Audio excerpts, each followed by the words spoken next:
بخبیدار خان لولنی برشیده درونو بخبیدار خان دمان د سوزی مخی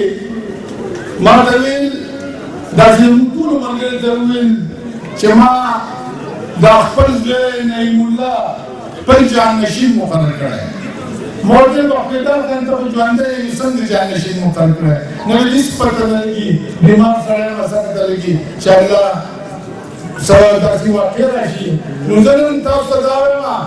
چې نن موږ د بخبیدار خان خبره کوو نن موږ د بخبیدار خان صفت کوو نو موږ دا خبره عملي کوو په دې جامه باندې چې موږ نن نعیم الله خان مټې مضبوطې کړو نن موږ د نعیم الله خان په شان او نن موږ د پاکستان پیپلز پارټۍ مټې مضبوطې کړو او د پاکستان پیپلز پارټۍ لاس مضبوط کو د پاکستان پیپلز پارټۍ لاس چې کله موږ مضبوطو نو دا موږ نعیم الله خان مضبوطو او چې کله نعیم الله خان مضبوط شي نو پاکستان پیپلز پارټۍ به مضبوطېږي ورونو مشران ډېر ناست دي خبرې به کوي تقریرونه به کوي خو زه ورته نن دا وایم بخبیدار خان مجلسان راووت سره د خپلو بچو را به دا خلک تقسیم کړه چې په پلانکي ځای کې مړی دی ته هلته لاړ شه په پلانکي ځای کې مړی دی هلته لاړ شه پلانکي ځای کې واده دی ته هلته لاړ شه نو زه نن دا ستاسو ته تپوس کوم چا ژوندی و یا د هغه د وفات نه پس ستاسو د هغه خاندان یا هغه قوم خالي پرېښې ده نو لهذا نن نو دا خلک تاسو نه پرېږدئ د دې څخه ودرېږئ د دې مټې به مضبوطوئ او انشاءالله زه دا امید لرم چې د دې مټې تاسو مضبوطوئ نو دا د دې مټې داسې دي چې د سټیج کوم مشران ناست دي د دې مټې تاسو مضبوطوئ زه نور څه ویل نه غواړم په اخر کې که څه خبره رانغلطه شوي زه ستاسو نه معذرت کوم او په ډېره نجات اخلم چې انشاءالله موږ به خپله ورورولي ساتو او موږ به په یو بل کې اختلاف ته راوړو او چې کله زموږ اختلاف دی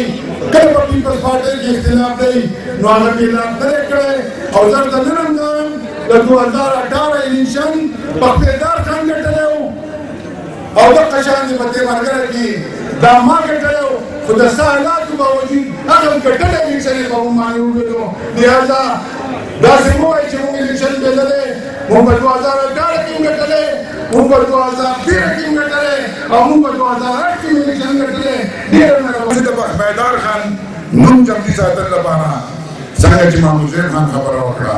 څنګه چې نورو خبره وکړه چې بخبیدار خان په خپل ژوند کې نعیم خان جانشین مقرر کړو نو دا زموږ او ستاسو فرض دی چې د هغې خاندان سره ودرېدل او د هغې خاندان سره وفا کول دا زموږ او ستاسو فرض دی نو زه تاسو ته هم دا سوال کوم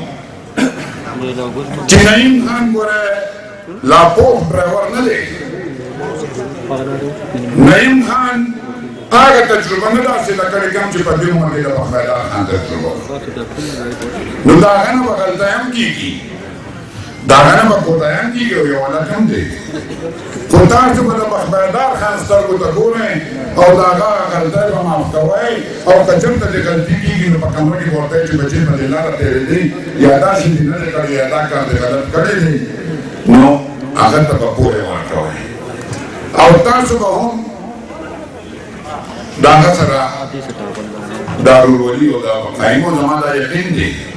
چې دا هغه غیرتي خاوره ده دا هغه غیرتي ولس دی چې یو معمولي احسان نه بدلوي نو د بخبیدار خان انسانان به تاسو څنګه هېروئ او زه د پارټۍ ورونو ته هم وایم خواهش به د هر چا وي چې زه د یو مرتبې خاوند شم او ما د دې پارټۍ عزت راکړي د هر ملګري خواهش دی او د هر ملګري حق دی خو د پارټۍ فیصله کې اختلاف کول دا د پارټۍ سره د پارټۍ د عوامو سره زیاتېږي نن څنګه چې محمود زیب خان خبره وکړه چې نه په 2013 کې الیکشن موږ بایللی او نه په 2018 کې موږ بایللی دي او د که الیکشن بایللی شوي یا چا اخیستې په زور اخیستې دي خو بخبیدار خان دی نقصان نه و نقصان کې رسېدلی د پاکستان پیپلز پارټۍ د غریب ورکر ته رسېدلې، کم چې په دې امیدو چې زما زوی به نوکر شي، کم چې په دې امیدو چې زه به کور نه لرې بدل شوی یم، ما به کور ته را بدل کړي، یا به ماله د اوبو سکیم وکړي، یا به ماله روډ جوړ کړي. نقصان زموږ ملګرتیا ته دغه شوی دی. زه د تاسو ځان دا سوال کوم چې تاسو به خامخا یو موټی کېږئ